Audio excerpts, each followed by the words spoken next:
接到钢琴老师的任务，再过几个月要上台表演了。跟我一起来看看，在表演前要做哪些准备吧。大家好，我是维多亚，欢迎来到我的频道。我现在在钢琴教室，来到钢琴教室当然是为了练琴嘛。今天是我自己来的，不是要上钢琴课。那其实我家里已经有琴了，不过呢，我特别过来，主要是因为要督促自己，在家里练琴还蛮容易偷懒的。可能会有人问说，我干嘛这么认真？钢琴又不是我吃饭的工具。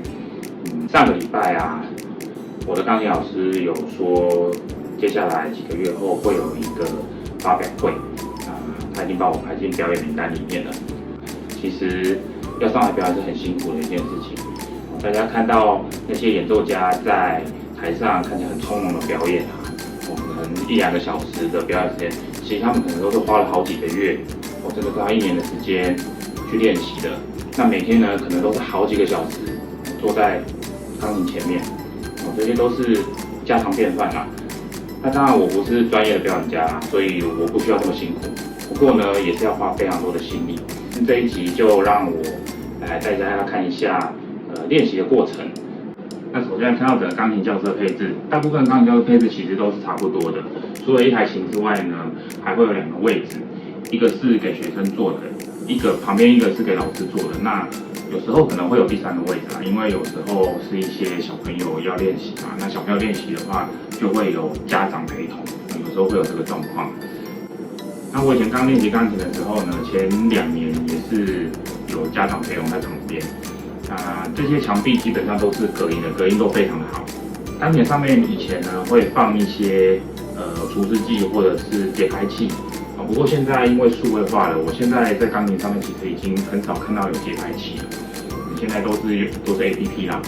以前你会看到有一个好像钟摆的东西，然后你调一个发条之后，它就会开始一直摇晃，那个就是节拍器。现在我好像已经蛮少看到的了。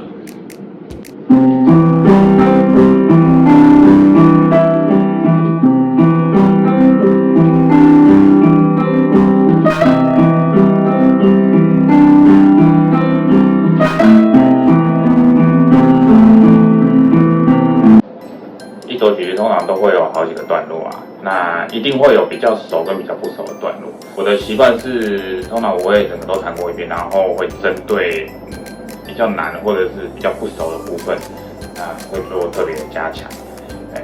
这样子的话，效率会比每一首一直重练，从头到尾一直重练还要来得好。就是把不熟的片段先把它弹完之后呢，再把它整个组起来。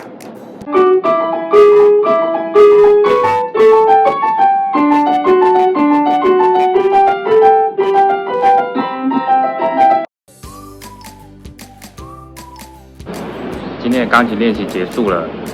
如果之后你去听相关的表演，请给那些表演者多一些掌声哦。等一下要去酒吧喝一杯，不是，应该是多喝几杯。对，今天我已经做好喝醉的觉悟了。如果你喜欢我的影片呢，你记得按赞、订阅、分享、开启小铃铛。那我们就下次影片见喽，拜拜。